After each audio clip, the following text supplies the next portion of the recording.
Passons maintenant à présent donc à Mylène Danglade. Madame Mylène Danglade, qui est notre organisatrice locale à l'Université de Guyane. Et quelle maître, donc Madame Danglade, elle est maître de conférences en culture et langue régionale à l'Université de Guyane et dirige actuellement le laboratoire MILIAN, un acronyme qui veut dire Migration, Interculturalité et Éducation en Amazonie. Elle est l'auteure d'une thèse de doctorat intitulée Le degré zéro du tragique, le sentiment du vide dans le théâtre de Samuel Beck et d'Eugène Ionesco, soutenue à l'Université de Paris 3. Rattachée à l'Université de Guyane, elle a pu enrichir son champ de recherche, le confronter aux données sociétales propres à la Caraïbe et au plateau de Guyane. Elle étudie notamment la littérature francophone et créolophone, le mal, la folie, la colonisation, ainsi que les questions patrimoniales et identitaires. Et n'oublions pas ici de préciser qu'elle est aussi l'auteur des livres de poèmes et également des romans. Je le souligne. Madame Danglade, on vous passe tout de suite la parole. Parce que le texte. Merci Oui, beaucoup. Très bien. Donc, merci en tout cas infiniment donc à Soraya Lani pour m'avoir associé à ce projet qui était très intéressant et qui me permet effectivement de penser la recherche, en l'occurrence cet aspect de l'épistémologie afro-diasporique est vraiment à grande échelle au niveau de plusieurs territoires. Alors, ma communication, donc, je l'ai donc le temps de la retrouver, elle est là. Alors, je l'ai donc intitulée Décor. Non, non, non, non, non. Alors, donc, le titre de la communication, Décor déraciné, réenraciné dans les interstices et les failles continentales. Alors, le corps polarise les regards et amène souvent l'humain à s'interroger sur sa propre existence, son ancrage à une sphère, à un espace connu, voire reconnu, normé ou indéfini, une terre perdue, un continent trouvé ou retrouvé. Sous quelque latitude où l'on se trouve, difficile donc de se représenter l'être humain sans qu'il soit systématiquement indexé à un espace ou un groupe sociétal donné. Il s'inscrit donc d'une certaine manière dans une relation singulière, dans une rencontre et un dialogue avec le monde. Il cherche donc ainsi à appartenir au monde, à s'y enraciner, tout en maintenant paradoxalement une forme de distanciation vis-à-vis d'autrui. Qui est-il véritablement? C'est une question à se poser, ainsi que celles qui vont suivre. Quel est son véritable univers? Celui qu'il peut approcher de près ou de loin et avec lequel il peut être en mesure de fusionner sans se perdre pour autant. Peut-il se représenter durablement son semblable sans d'interminables tâtonnements?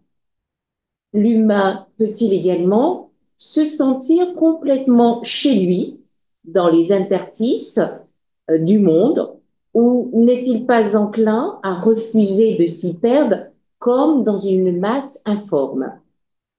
Son rapport au monde donc, pourrait se traduire comme une forme d'étrangeté ou d'intimité avec son environnement immédiat. Si nous nous référons au domaine de la géologie, nous pourrions être tentés d'affirmer que le personnage du roman de Fatou Diom, Le ventre de l'Atlantique, s'insère dans des failles au niveau de la Terre, des continents, et ils subissent des déformations, des fractures de leur être. Ce roman à dimension autobiographique, publié donc en 2003 aux éditions Anne Carrière, met en exergue les déracinements de l'humain et sa quête d'enracinement entre deux continents. Je passe donc maintenant à la première partie intitulée Des mondes parallèles et opposés. Le ventre de l'Atlantique, dans de perpétuels mouvements horizontaux, verticaux ou combinés, dans un roulis dantesque, nous enracine et nous déracinent au Sénégal et en France. Et l'évocation même de l'Atlantique et du substantif ventre nous immerge vraiment dans des pans historiques, culturels, géopolitiques, voire même économiques. Et tout cela nous amène à considérer la période allant de 1500 avec la flottille de l'amiral portugais Alvarez Cabral en route vers l'Inde. Il touche la côte sud-américaine dans la région de l'actuel État de Bahia au Brésil, avec, qui parle bien évidemment à bon nombre d'entre vous.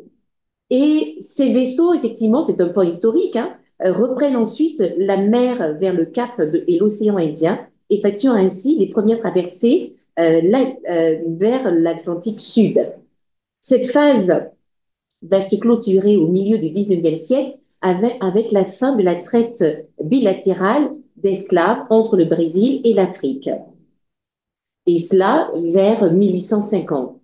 Mais nous pouvons également, bien sûr, nous référer à l'ouverture du canal de Suez vers 1869.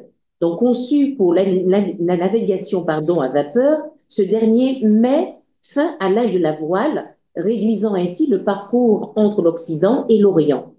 C'est à cette époque que s'affirme la suprématie de l'Atlantique Nord sur l'ensemble de l'océan, conduisant à un effacement du système sud-atlantique.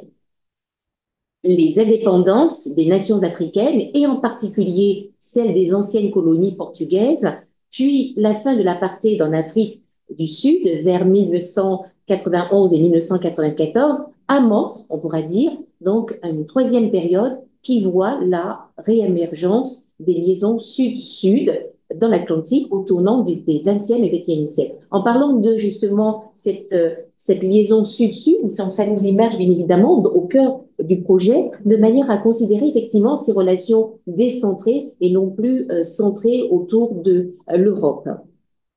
Alors je poursuis en disant que, eh bien, dans le roman, pour revenir à notre roman, l'objet de notre étude, le roman de Sally, de Fatou Diop, pardon, on voit bien que Sally a quitté son Sénégal natal. Elle est venue en France, pour résumer l'œuvre, avec un époux. Mais très vite, ce mariage va battre de l'aile et elle sera abandonnée ou même livrée elle-même. Elle va s'inscrire par la suite dans la phase, je dirais, dans une phase d'éducation, de se prendre en main. Et donc, ça va donner lieu effectivement à une inscription à l'Université de Strasbourg. Elle va achever un doctorat en lettres modernes et rester au Sénégal, et plus précisément dans son village Nodor. Son frère Madické la harcèle presque chaque semaine, entre au téléphone. Il veut venir, bien évidemment, en France pour poursuivre une carrière de footballeur professionnel, à l'instar de son idole, Paolo Maldini.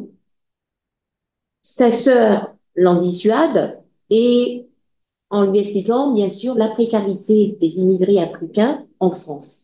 Mais ces justificatifs sont contredits par l'homme de Barbès, qui, lui, va au contraire proposer un tableau bien mirifique, mirobolant par rapport à cette vie en France, cette intégration, notamment à Paris.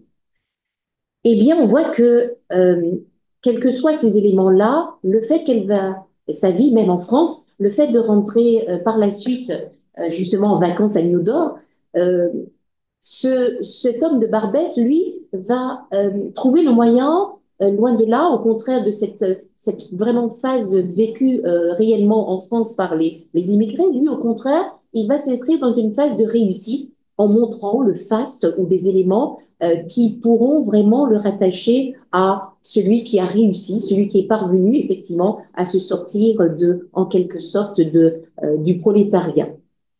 Donc l'Europe est idéalisée à ses yeux, mais la narratrice vit à Strasbourg et doit communiquer au téléphone avec son demi-frère Madické le déroulement des matchs de football de l'équipe nationale d'Italie. Mais tout ça, cet élément-là va servir effectivement de support, ce n'est pas la fin en soi, de manière à considérer que, eh bien, c'est un rêve partagé par bon nombre de jeunes, de garçons, d'adolescents à cet âge-là, donc sur l'île de Nodor, au large du Sénégal.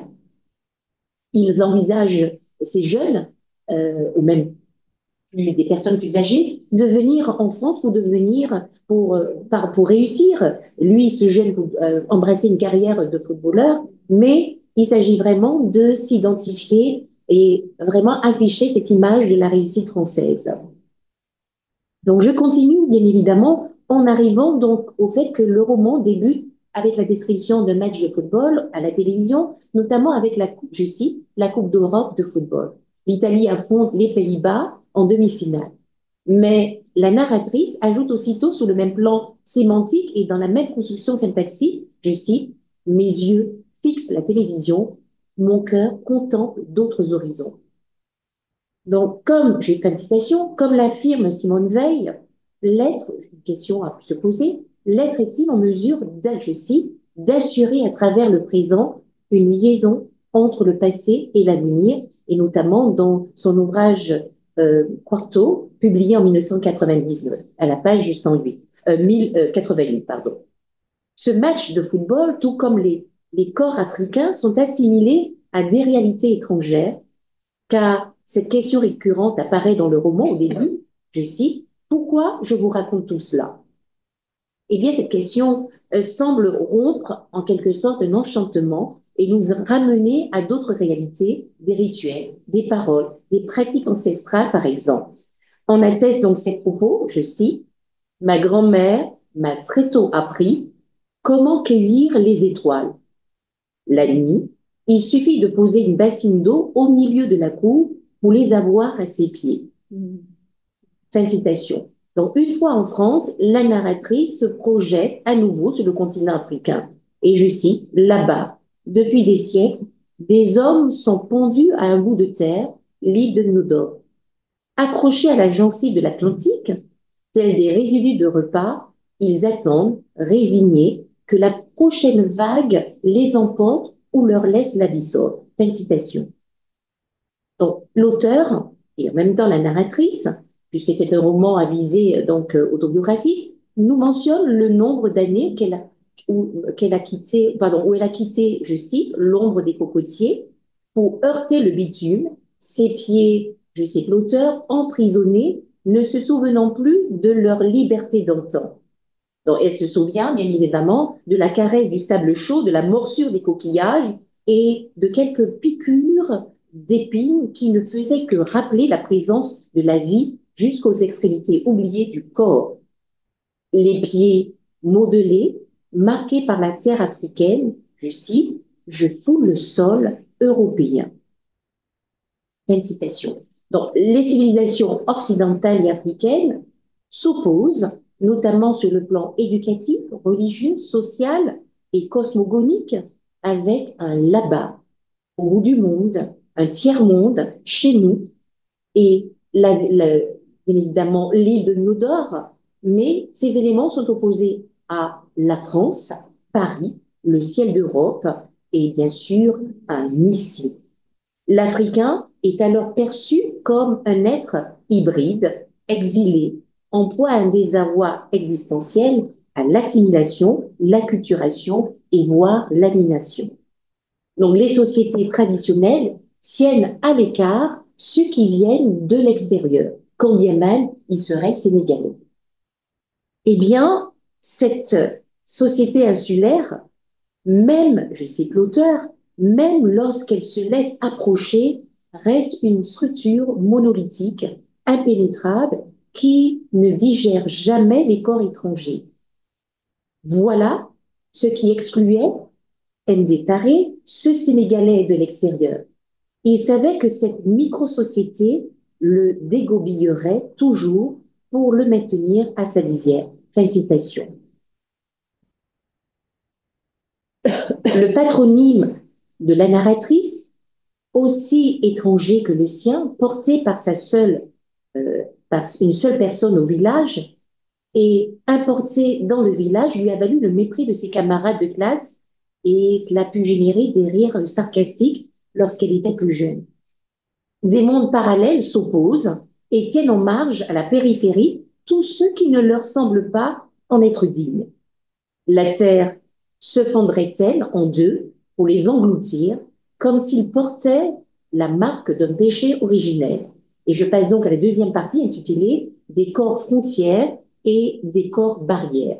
Je me suis donc amusée, vous avez bien remarqué, à jouer avec les mots corps et notamment il y a associé donc corps frontière, corps barrière et je suis même allée plus loin en proposant également l'idée de corps coraux. J'expliquerai bien pourquoi tout à l'heure, des corps poussière, des corps roches, puisque je me suis amusée, bien évidemment, dans le titre, à proposer l'élément faille, les failles, bien sûr, sismiques, des failles au niveau de la Terre. J'ai associé cela également à des corps euh, failles, mais également des corps lianes.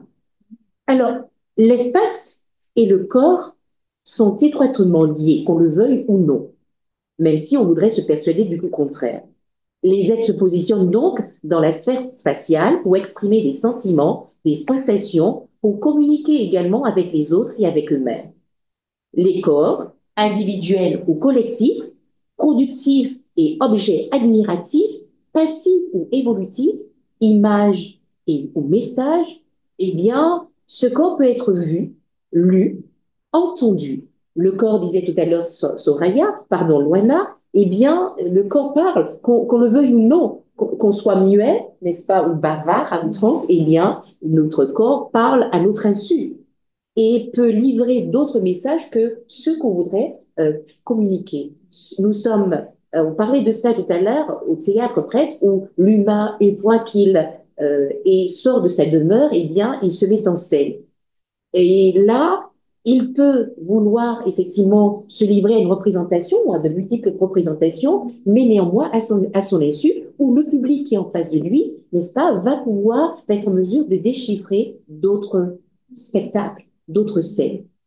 Donc, c'est vraiment le corps ou l'humain qui se met en scène au quotidien par rapport à son parcours, son vécu, sa famille, son environnement. Donc, le corps, je disais que vraiment l'humain s'offre au regard, le corps lui-même, comme autant de lectures possibles. Le corps en tant qu'espace lui-même est élément constitutif de la société, s'éduque, il évolue en fonction des codes culturels et de structures normatives, révélant ainsi toute la complexité de l'humain et de son approche vis-à-vis d'autrui.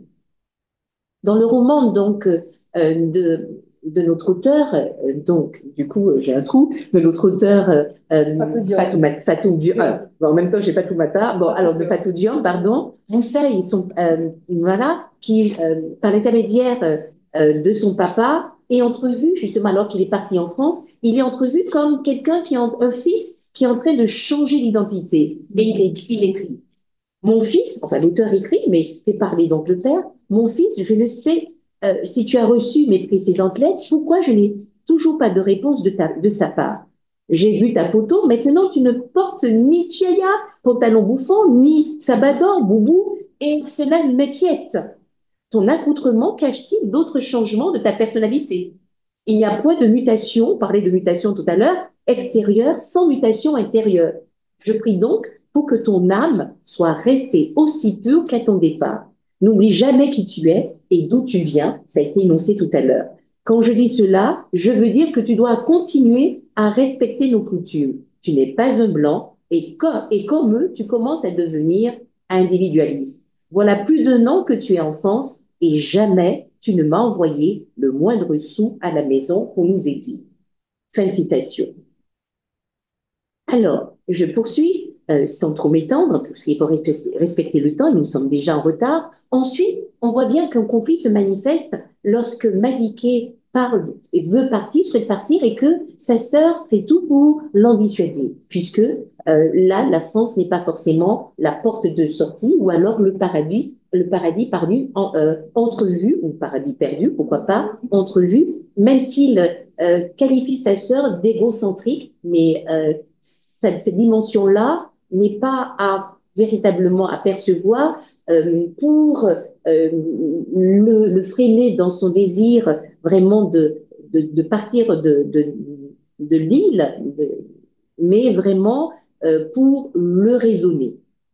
Alors, on voit bien que l'Occident et en même temps la sphère donc éducative va se déployer pour pouvoir raisonner donc les Sénégalais, les jeunes qui souhaitent partir ou les plus âgés, de manière à leur montrer qu'il n'y a pas lieu vraiment de rester focalisé sur la perspective d'un ailleurs qui semble beaucoup plus jovial, qui semble beaucoup plus mirifique, mais au contraire, d'en s'en tenir à ces traditions de manière effectivement à rester vraiment aux traditions et vraiment au parcours de l'humain et à la voie de ses ancêtres.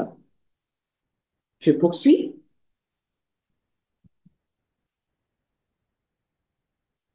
Et d'ailleurs, on voit bien que justement, Madické va poursuivre en disant, en qualifiant sa sœur d'individualiste. Tu ne veux même pas m'aider. Alors, c'est qui pour m'interdire? La question justement de l'identité apparaît, puisque étant sa sœur, alors qu'elle se déploie de toutes les manières possibles pour lui permettre ou retranscrire les matchs de football, alors qu'il est un passionné. Et là, il pointe du doigt sa sœur et une dimension individualiste qu'elle ne pense qu'à elle et qu'elle voudrait tout mettre en œuvre pour lui interdire effectivement de s'en sortir et de trouver un avenir au niveau donc de la France, de l'ailleurs. Et là, c'est une manière effectivement pour l'instituteur par rapport au biais de l'éducation vraiment de montrer que eh bien il y a d'autres formes de raisonnement, qu'il y a le savoir à prendre en compte de manière à ce que effectivement il puisse réussir tout en restant sur son territoire, puisque le fait de considérer l'ailleurs n'est pas forcément la panacée, la voie de la réussite suprême. Donc dans ce roman, les jeunes pensent que effectivement la France est la solution par excellence, alors qu'effectivement, il y a le paradis n'est pas forcément à rattacher à la France ni à l'Europe, mais au contraire à son propre monde, comme ça a été mentionné par les chercheurs qui m'ont précédé. Effectivement, son propre monde doit être la première porte de sortie, la première porte à explorer de manière à voir qui on est, à se rattacher à son identité, et en quelque sorte en même temps penser ses blessures, penser ses plaies, de manière à pouvoir se guérir et en même temps s'épanouir.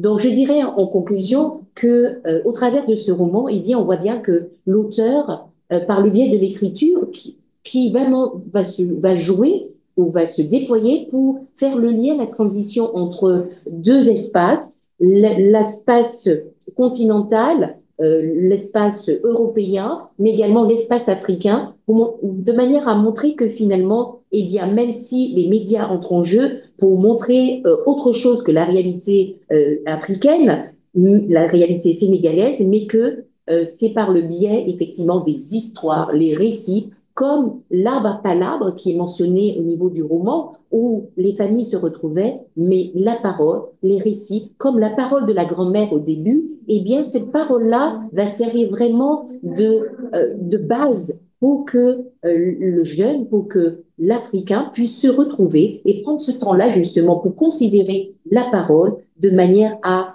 se libérer des failles et des interstices vraiment de sa vie, de manière à voir effectivement que au travers des mots, eh bien, on peut se guérir. Et d'ailleurs, le parcours de l'auteur, justement, qui a étudié, qui a obtenu un doctorat en lettres, permet de voir qu'il y a d'autres, bien sûr, il a dû partir, mais il y a d'autres solutions que de être en pamoison devant des footballeurs ou alors devant des stars, puisque c'est mentionné, mais au contraire qu'il faut déjà creuser, revenir à qui on est vraiment, à son passé et trouver les guérisons possibles en soi-même et par le biais, bien sûr, des ancêtres, des parents, mais également par le biais de l'éducation pour trouver la manière de vraiment s'épanouir et d'être vraiment ces corps roches, ces corps pierres, ces corps lianes qui vont s'émanciper de toutes les manières possibles.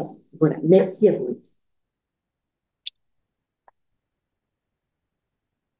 Merci infiniment, Hélène. Cette présentation aussi, voilà, qui dialogue avec toutes les autres qui l'ont précédée. Hein. Je trouve que je vois ici beaucoup de points de rapprochement. La notion déjà du ventre, le ventre de l'Atlantique, cet Atlantique qui peut, comme à l'image de l'œuvre de Conceição Evaristo, hein, peut soit être un espace de renaissance, soit être un espace hein, qui dévore en fait, hein, C'est ça. qui dévore dans ses entrailles sa propre création. Donc rien que le titre de cet ouvrage, il est magnifique, il nous donne beaucoup à réfléchir, Le ventre de l'Atlantique, de Fatou Diop. Ouais, c'est vrai que j'ai lu aussi ces romans, j'ai beaucoup apprécié à l'époque, et je l'ai beaucoup apprécié à l'époque. Et donc, je pense que tu soulignes ici d'autres mots-clés aussi auxquels on n'avait pas pensé, hein. Le corps faille, le corps roche, ces interstices, pour penser justement ces espaces de mouvement qui se font entre l'Europe, n'est-ce pas? Entre l'Europe, l'Afrique, et ces espaces en fait du Sud. Euh,